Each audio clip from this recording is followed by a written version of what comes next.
His daughters go with him. He was at Wembley working, and then he literally had 3 hours kip, and he flew out to Russia in the middle of nowhere in Russia and took over a fight there. Then he's flown back and he's at this fight. There's Julius Jackson in the background, Adam Booth in the opposite corner. I know one thing, I know Gary Logan and Adam Booth really well. They'll be thrilled to be sharing the ring with Julius Jackson. The three judges for this first bout will be John McKay, especially Gary. Gary's most probably got his autograph at the wagon and done selfies with him. John Emmons, because he's a fan, isn't he? Gary. John Emmons' wife and sister got Frank Bruno's autograph. It was bad. You know, we can go through to Buffalo. We are live at Madison Square Garden here on Box Nation. Cotto Martinez to come. It's all part of a massive three-city, three-world title fight build that we're bringing you on Box Nation. Let's go out. Come on, Andy. Do the business for us, son. 18 victories, including 15 knockouts, only one defeat. From St. Thomas in the U.S. Virgin Islands, here is John "The Rock" Jackson. And across the ring, fighting out of the red corner, wearing white, green, and orange, officially weighing in at 154 pounds. His professional record, 32 victories, including 22 wins by knockout, only 2 defeats. From Limerick, Ireland, Irish Andy Lee.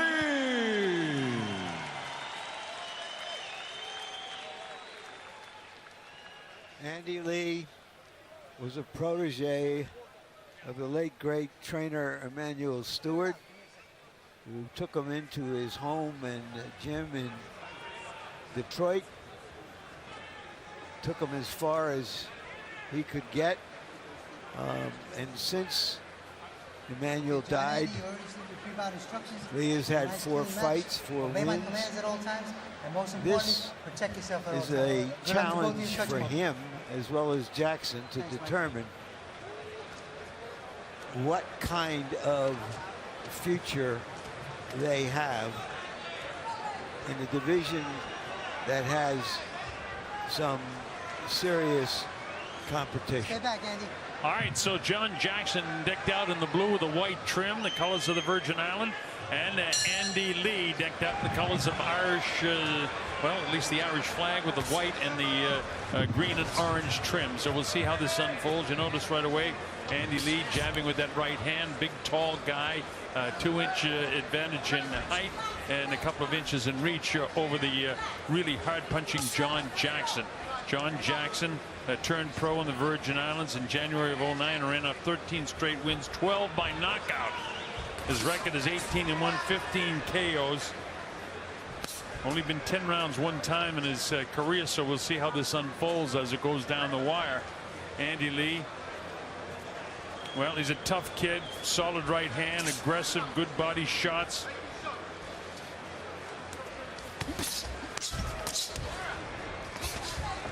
Larry mentioned that he worked with the late Emanuel Stewart, who was a trainer of so many terrific fighters in the Kronk Boxing Gym up there in Detroit. And in the absence of Emanuel, Lee has been able to go ahead and continue on his winning ways. His first loss was to Brian Vera in March of 2008, 7th round TKO at Mohegan Sun up in Connecticut. Then he had 13 straight wins until losing the WBC world title shot against Julio Cesar Chavez Jr. in a fight scene here in Top Rank in June of 2013. Other than that, 32 victories, 22 by KO, so he's got some pop in those long arms. He avenged the loss to Vera, but then fighting at a higher weight, he didn't survive Chavez Jr.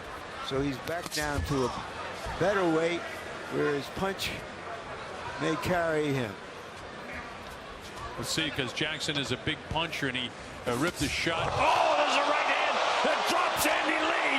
And there's the big puncher, as I just said. The count is up to 5 and 6 as Bendy will take it up to 8. He appears to be okay, but he was nailed with the right hand. John will try to finish him if he possibly can. This guy's very, very aggressive with early round knockouts. Here he comes with the right hand again. Another solid right hand. Digging body shot, and he spins out of the corner. He's also been hit some counter punches and has taken them very well. when I asked John Jackson when he was at his media day workout, what should I look out for from you on Saturday night? He said, "Oh, my right hand is something fierce." And hasn't it been so far tonight, Colonel? Yes, it has. And his dad had the same sort of right hand and left hook and body shot. His dad was a huge puncher. Yeah, was working mitts with Julian during that workout, and history watching those two, father and son. His father, a two-time world champion at the middleweight division. They're trying to hold. You can see him holding his left hand higher now. Obviously, from the southpaw's point of view, the most vulnerable to that right hand, and he got really nailed early. Well, down, but he was able to get back up in plenty of time for the 8 count. But Jackson scores a 10-8 round to get things going here. Left side, right side, that left side switch. Won't let you know when it's coming. You've got to remember with that left side. Adam Booth, Joey Gamache, Darren Kane, Gary Logan all work with him. Roger Anderson, David Rogers, Sussin Valet Jr. Sussin Valet was actually the trainer of Julian Jackson. Now his son works the corner with John. There's the right hand. He had everything going, Larry, when he smacked him on the left side of the jaw. All right, seconds out, let's go.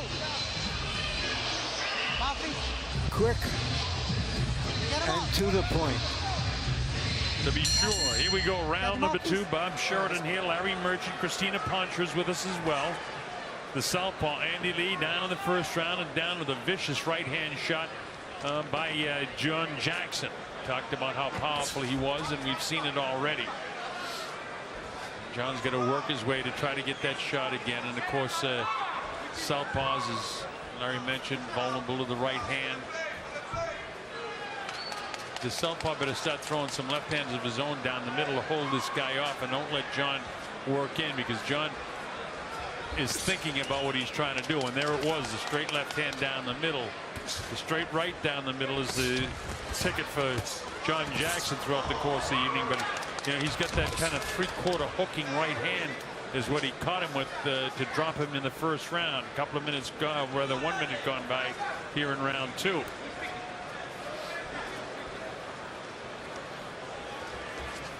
Christina, did you get a chance to talk to Andy at all?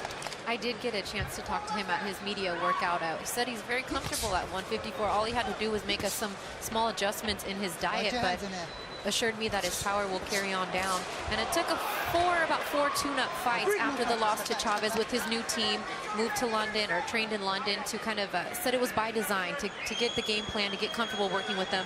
And now he's ready to be back on a big stage, and says he feels very comfortable at 154, but we'll see. Great Irish fighters, Barry McGuigan, Stevie Collins, people of that nature over the past few years. Lee trying to become another one of those. He said a lot on the line for him in this fight. He really feels like he has to win this fight to keep his dreams alive and to get back on the big stage. And that's a lot of pressure for a fighter who kind of feels like it's do or die, being that his last title opportunity was a big loss against Chavez in El Paso, Texas.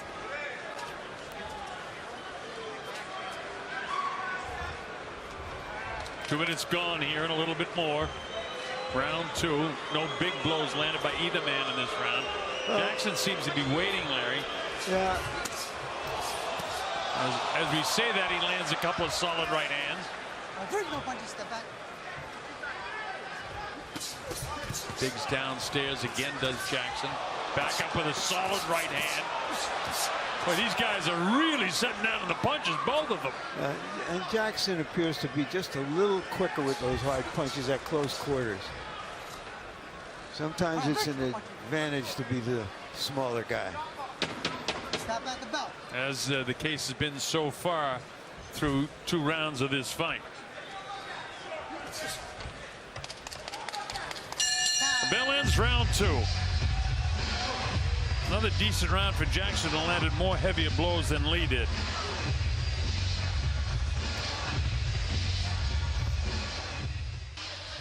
All right, the Colonel Bob Sheridan back here. Top Rank Boxing with Larry Merchant and Christina Poncher. Principals in there. Andy Lee, 32-2, 22 KOs from Limerick Island, and John Jackson, 18 and 1, 15 knockouts from St. Thomas and the Virgin Islands. He knocked Lee down with a solid right-hand shot to the jaw in the first round. This is round 3. Scheduled for 10 NABF Super Welterweight Championship fight at 154 pounds.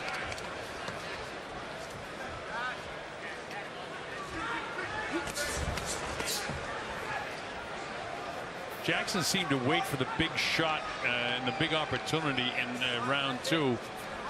The big opportunity that he had. They had one really good exchange kind of right above us. And that's about all he did in the second round.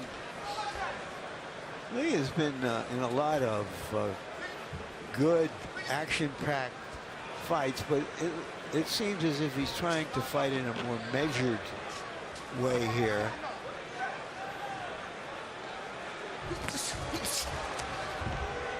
Or would they go to England? I mean, does that mean anything in the way he's fighting tonight, Larry, as opposed to fighting in Prague? It might be. You have to remember, he was actually born in London, moved with his Irish family to Limerick when he was about 14, so it's not as if he's on foreign territory.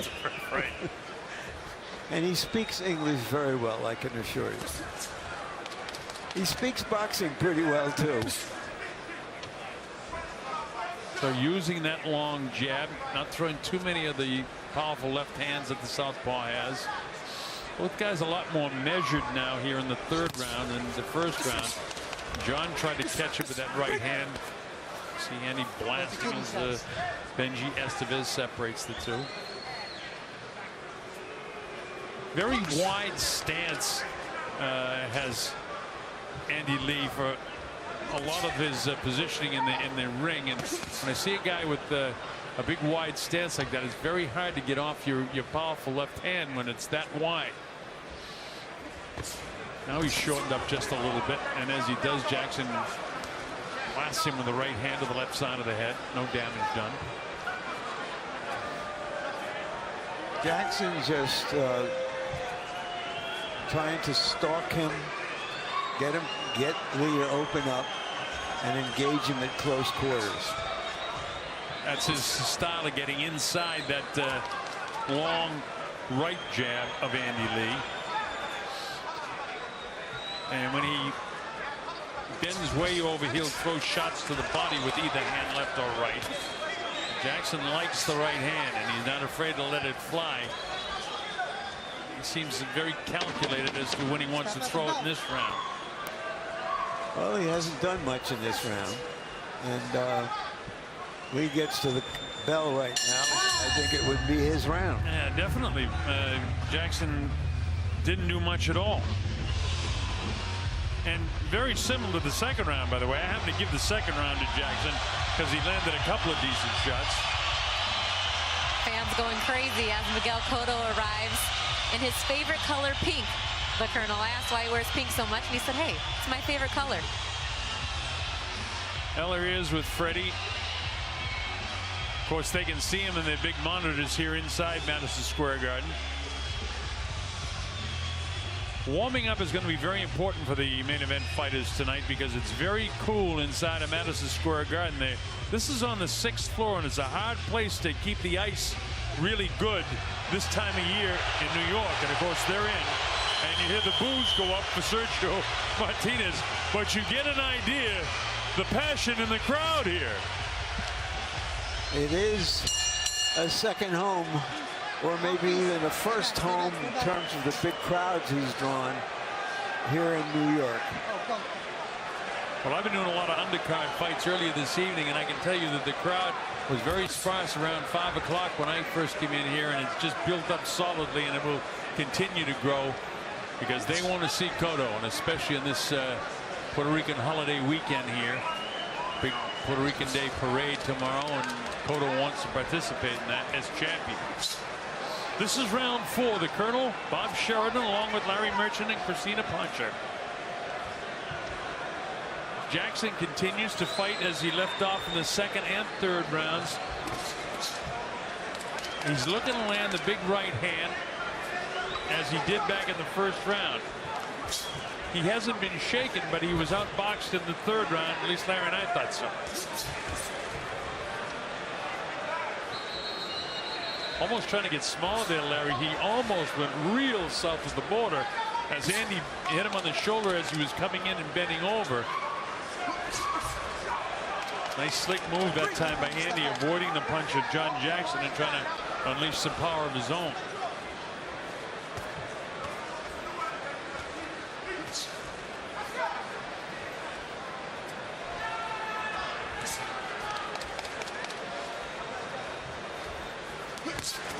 Jackson trying to time the right hand. I wonder why Andy's not popping that jab out a little bit more. He does have a significant size advantage and reach advantage, and it seems like every time when John Jackson comes inside, he's getting the better of the exchange. You would think that Andy would try to get his jab out and create some distance, take advantage. Part of the problem is the way that John Jackson is waiting and almost closing that kill zone. So by the time he lets him into that kill zone, it's too late for the jab. And right now, Jackson has switched to southpaw. Unless the guy trains that way. You don't like to see that, do you, Colonel? No, I don't like it at all, because guys lose accuracy, they lose punching power, and they usually get hit more when they switch from right-handed to southpaw. Jackson, now he switches back to the orthodox style, so he did nothing as a southpaw. He reaches out with the right hand, cut Lee part of the head anyway. He lets fly with his left hand. He needs to throw more of those, I think. Jackson, in the last few seconds of the last round and this round, is hanging his left hand down a little bit more. So if Lee picks that up, all he has to do is slide to his right and throw his straight left down the middle to catch it.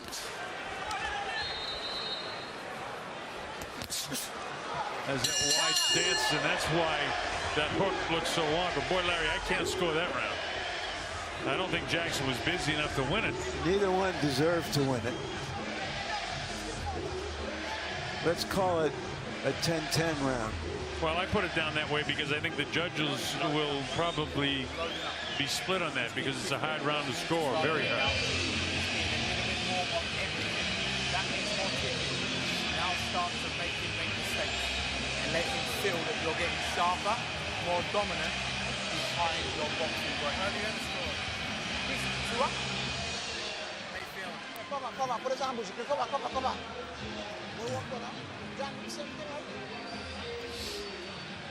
So we get ready to come to round number 5. Andy Lee, John Jackson. I have Jackson slightly out in front of the fight based on the first round knockdown. Other than that, fairly close rounds. Not a lot of action, as Jackson seems to want to wait to land the big right hand, and Lee throwing maybe more punches, but not a lot of as much accuracy as what Andy Lee fans would like to see. Before the Jacksons, Emil Griffith came to Madison Square Garden to fight, became very popular in New York, from the Virgin Islands, fought 23 times, more than any fighter in history, at a Madison Square Garden. I say a Madison Square Garden because he fought in an older version of this Madison Square Garden. There was yet an older version of the older version because the garden goes back about 130 years. Well, I didn't see the first one, but I saw the second one. Is Jackson trying to load up some shots here? He's got it back on the ropes, nails him with a pretty good shot, and he staggered him just a bit. Look at that! Right hand, right back, and Jackson may not recover. That was a hard knockdown. The fight's all over. Jackson is knocked out. How about that, folks? Andy Lee, one punch, knocks out John Jackson. Andy Lee laid a trap. He was waiting for Jackson to throw the left, which he was keeping low, and hit him with a perfect short right hand that young Jackson never saw coming. And so instead of, as old newspaper guys used to say, that's 30 on your career, the end of your career, Andy Lee just gave himself a birthday present. He'll be 30 in a few days, and his career will move onward and upward. And Jackson has still not gotten up from that right hand. Brutal. Well, that was a statement Andy Lee was looking to make tonight, trying to get back onto the big stage. He certainly made one with one punch, Colonel. Well, here he shows some real grit, because I thought he was in trouble. That was kind of a slip. I thought it might have been a stagger, but all of a sudden that right half uppercut nails him, and look at, boom, right there, everything on it. Well, he's sitting up now, at least. If the late great Emanuel Stewart had seen this, I'm sure he did. His smile would light up this joint. I couldn't agree with you more, Larry. I'm sure he's looking down, very proud of his fighter, Andy Lee, right now. Andy Lee, like a bolt out of the blue, appeared to be in a bit of trouble, and all of a sudden, a left hand knocks out Julian's son, John Jackson, cold. How about that? We understand unofficially the scorecards are all 39-36 Jackson. We had 39-37 Jackson. But we scored that fourth round 10-10. They didn't. So we will go to Michael Buffer and make this officially momentarily here. There's nothing unofficial about the fact that Andy Lee cracked John Jackson with some right hand. Well, ladies and gentlemen, here at Madison Square Garden, the end of this contest comes at 1 minute 7 seconds of round number 5. The winner by knockout victory, Irish Andy Lee. So everyone watching in England and Ireland, all my relatives in County Tipperary and County Clare, hope you enjoyed watching the Irishman do in the fellow from the Virgin Islands. And not to belabor the fight. And the new!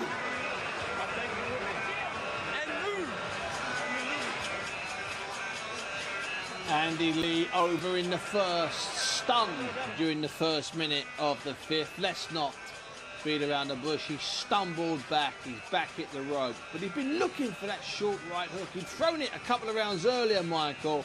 And once it landed, it was good night, Jackson.